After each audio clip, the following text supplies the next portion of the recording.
Hi, I'm Madison. I'm 24 and I'm from Seattle.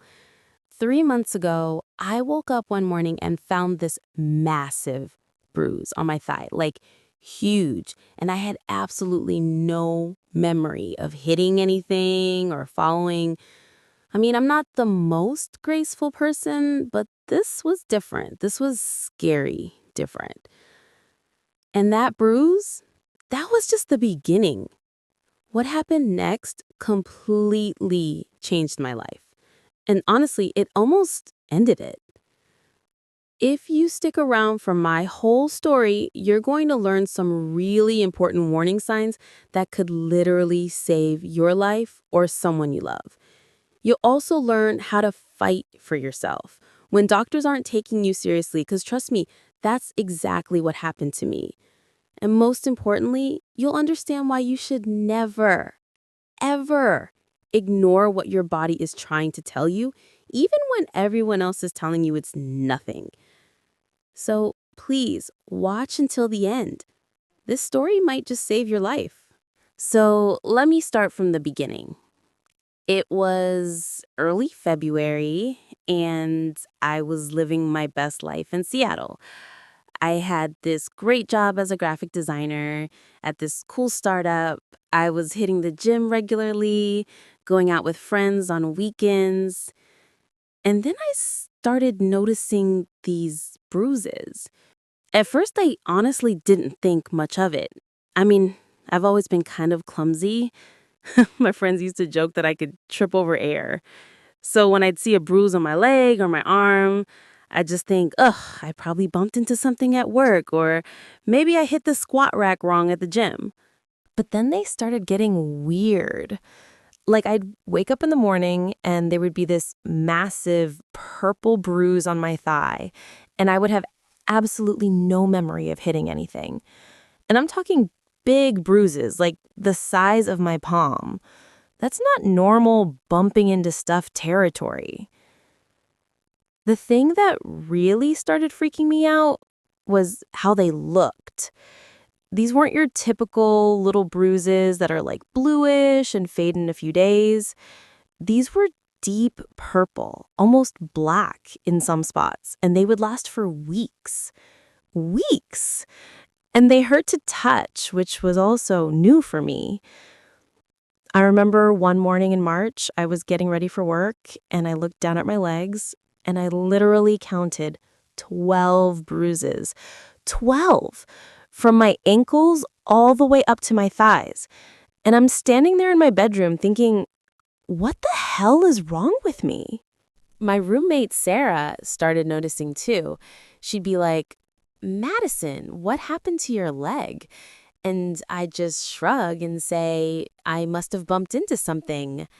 But inside, I was starting to get really worried because I honestly had no idea where they were coming from. And then, about a week later, something else happened that I couldn't ignore anymore. I woke up one morning and my pillow was covered in blood. Not like a little bit. I'm talking like someone had a nosebleed in their sleep, which is exactly what had happened, except I'd never had a nosebleed in my entire adult life. That morning, standing in my bathroom, trying to clean the blood off my face, that's when I first thought, okay, something is definitely not right here. So after that whole nosebleed situation, I decided I needed to see a doctor. I made an appointment with my primary care physician, Dr. Peterson. I'd only seen him once before when I first moved to Seattle, but he seemed nice enough. I walked into his office thinking, okay, finally I'm going to get some answers. I showed him the bruises, told him about the nosebleed, explained how I had no memory of getting hurt. And you know what he said? You're young and healthy. You probably just need to be more careful. More careful? I'm like, Doctor, I'm not bumping into things. These bruises are appearing overnight. But he just kind of brushed it off and said, well, let's run some basic blood work just to be safe. So I'm thinking, great, blood work will show something. Maybe I'm anemic or have some vitamin deficiency, something simple that we can fix. 3 days later, he calls and says, your blood work looks mostly normal. Your platelet count is a little low, but still within the acceptable range. Within the acceptable range? He's like, I think you're just stressed from work. Maybe try to get more sleep and take some iron supplements. And I'm thinking, stress doesn't cause mysterious bruises that look like someone beat me with a baseball bat. But I'm 24, right? What do I know? So I started taking iron supplements and tried to convince myself that maybe he was right. Maybe I was just stressed. But then, about 2 weeks later, something new happened. I was brushing my teeth one morning, just my normal routine, and when I spit into the sink, it was pure blood.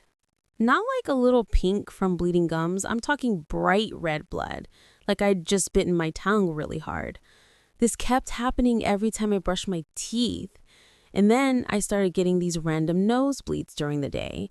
I'd be sitting at my computer at work, totally fine, and suddenly blood would just start pouring out of my nose. It was so embarrassing. I had to keep tissues with me everywhere.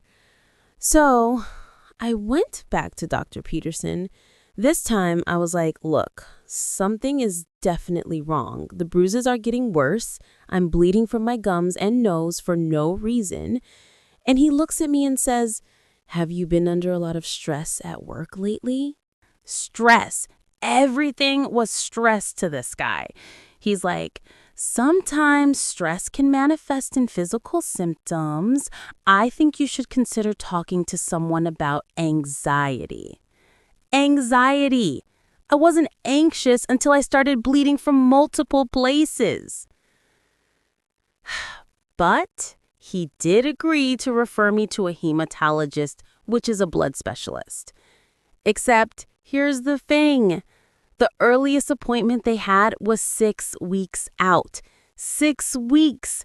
And this was already mid-April by then. So I'm sitting there thinking, I have to wait 6 more weeks to find out why my body is basically falling apart. But what choice did I have? I made the appointment and just waited. Those 6 weeks were honestly some of the worst of my life. Not just because of the symptoms, but because I felt so alone. Like no one was taking me seriously. Even my own family was like, maybe you should try yoga, or are you eating enough vegetables? The only person who really believed something was wrong was my roommate, Sarah. She'd see me come home from work exhausted, covered in new bruises, and she'd be like, this isn't normal, Madison. Don't let them make you think you're crazy. So those 6 weeks of waiting turned into some of the longest weeks of my life. And honestly, things just kept getting worse. The bruises weren't just random anymore. They were showing up from the tiniest things. Like I'd lean against a countertop and the next day there'd be a bruise exactly where the edge hit my hip. I bumped my shoulder on a door frame, barely touched it, and had this massive black bruise for 3 weeks. But the scariest part was how exhausted I became. I'm talking about a level of tired that I'd never experienced before. I would sleep for 10 hours and wake up feeling like I hadn't slept at all. At work, I'd have to take breaks just from walking to the printer. And the bleeding got worse, too. Way worse. I'd wake up and my pillowcase would be soaked with blood from my nose. I started having to sleep with towels around my pillow just in case. And my gums. Every time I ate anything, even something soft like yogurt, my gums would start bleeding. I remember one day in early May, I was at work and I went to the bathroom. And when I looked in the mirror, I looked like a ghost. Like literally, my skin was this grayish white color, and there were dark circles under my eyes that looked like someone had punched me. That's when I really started to panic. That night, I did what every doctor tells you not to do. I Googled my symptoms. Easy bruising, nosebleeds, bleeding gums, extreme fatigue, and you know what comes up first? Leukemia. I'm sitting there at 2 a.m. reading about blood cancers, and everything, literally everything, matched what I was experiencing. The easy bruising, the bleeding, the exhaustion, even the pale skin. I felt like I was reading my own medical chart. But then I started second-guessing myself. Like, Madison, you're 24. Healthy people don't just get leukemia. Dr. Peterson said you're fine. You're probably just being a hypochondriac. But my body was telling me a different story. The worst part was how alone I felt. My family lives back east, so I couldn't just drive home and have my mom take care of me. My friends were starting to worry, but they didn't really know what to say. Sarah would find me crying on the couch some nights, just overwhelmed by how awful I felt, and she'd be like, maybe you should go to the emergency room. But I kept thinking, what am I going to tell them? That I have bruises and I'm tired? I was convinced they'd just send me home and tell me to get more sleep, just like Dr. Peterson did. Then, about a week before my hematologist appointment, something happened that really scared me. I was at the grocery store, just doing my normal shopping, and I suddenly felt so dizzy I had to grab onto the shopping cart to keep from falling over. My vision got all spotty and I started sweating even though it wasn't hot. I somehow made it to my car and just sat there for like 20 minutes waiting for the dizziness to pass. And I remember thinking, this is not normal. 24-year-olds don't just randomly almost pass out at the grocery store. That night, I called my mom and told her everything. All of it. The bruises, the bleeding, the exhaustion, the dizzy spell. And my mom, who's usually the wait-and-see type, was like, Madison, this does not sound right. You need to push for answers. She was right. I was done waiting. I was done being told it was stress or that I needed more sleep. Something was seriously wrong with me, and I was going to make sure that hematologist took me seriously, even if I had to camp out in his office until he listened. So the day of my hematologist appointment finally came, May 18th. I'll never forget that date. I had been preparing for this appointment like it was a job interview. I made a list of all my symptoms, took pictures of the worst bruises on my phone, and even brought Sarah with me for moral support. Dr. Martinez was completely different from Dr. Peterson.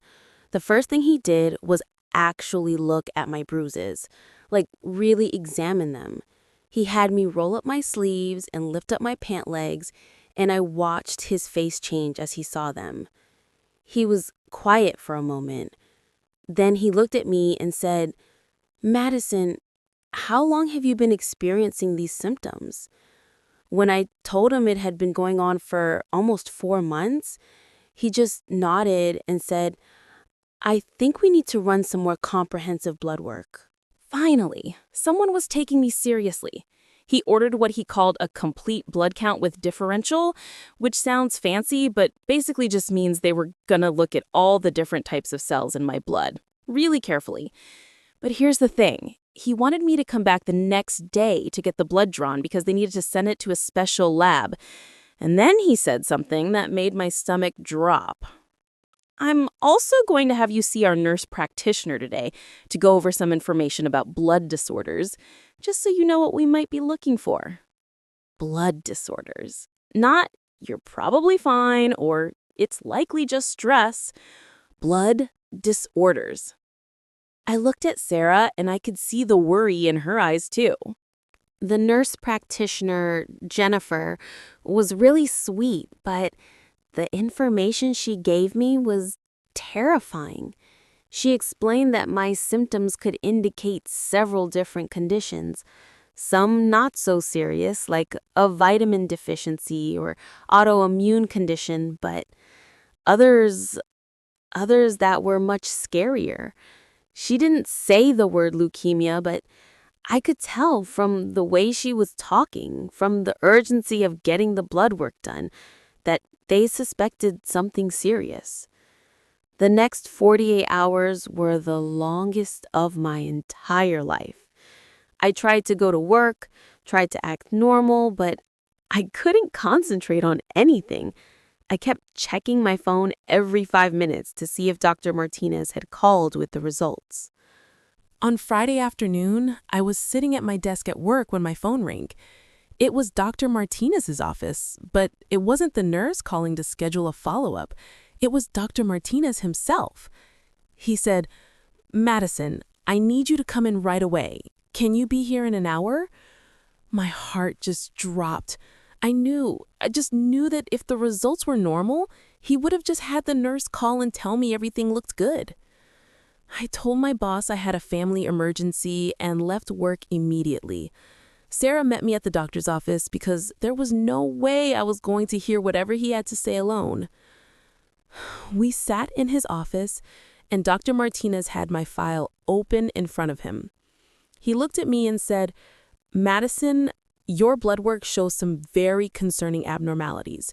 Your white blood cell count is extremely high, your red blood cell count is very low, and your platelet count has dropped significantly since your last test." Then he said the words I'd been dreading but somehow expecting. "I'm very concerned that you may have acute lymphoblastic leukemia. We need to do a bone marrow biopsy to confirm the diagnosis." I just stared at him. Even though I'd suspected it, even though I'd Googled it and read about it, hearing those words out loud was completely different. Sarah grabbed my hand, and I remember thinking, this is really happening. This isn't just me being a hypochondriac. This is real. But you know what? Along with the fear, I also felt this weird sense of relief. Relief that I wasn't crazy. Relief that there was actually something wrong, something that explained why I'd felt so terrible for months. Relief that I'd fought for answers instead of just accepting that it was stress. Dr. Martinez scheduled the bone marrow biopsy for the following Monday. He said, "I know this is scary, but if this is what I think it is, it's very treatable, especially in someone your age." That weekend was surreal.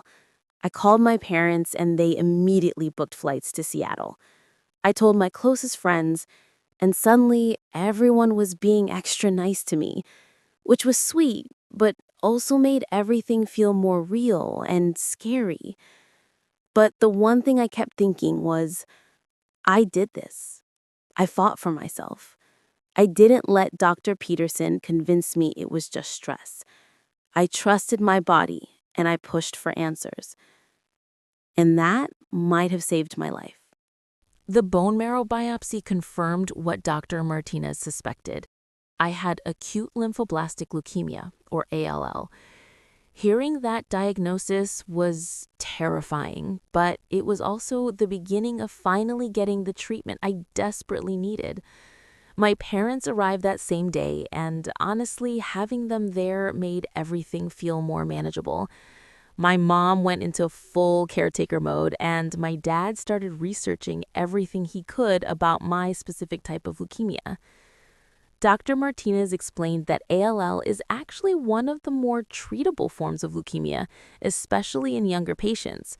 The survival rate for people my age is really good, over 90%, which was the first piece of genuinely good news I'd heard in months. I started chemotherapy just 5 days after my diagnosis. They didn't waste any time, which I was grateful for because honestly, I was ready to fight this thing.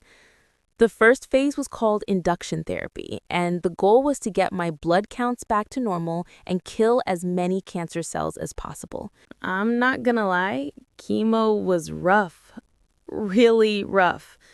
The nausea was unlike anything I'd ever experienced. I lost my hair, which was harder emotionally than I thought it would be. But you know what? Every side effect I had reminded me that the treatment was working.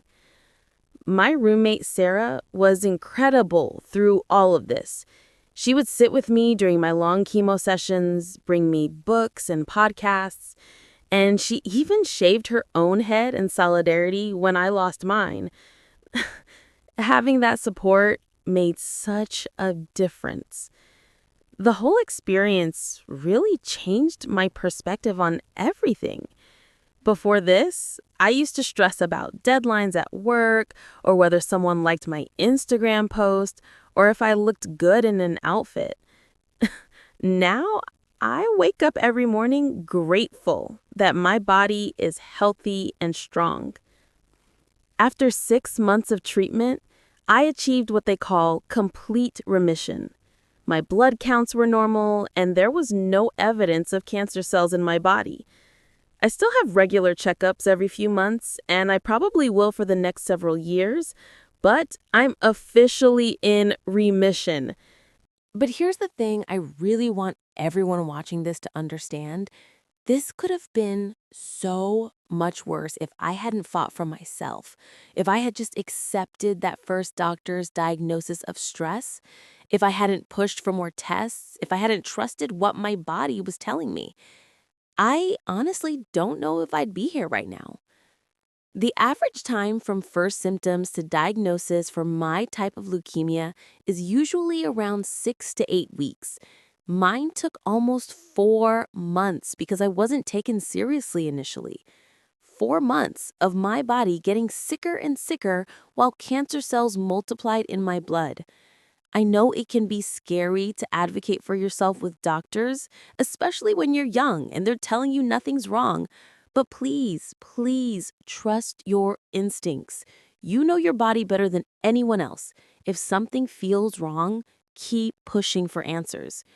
Don't let anyone make you feel like you're being dramatic or anxious.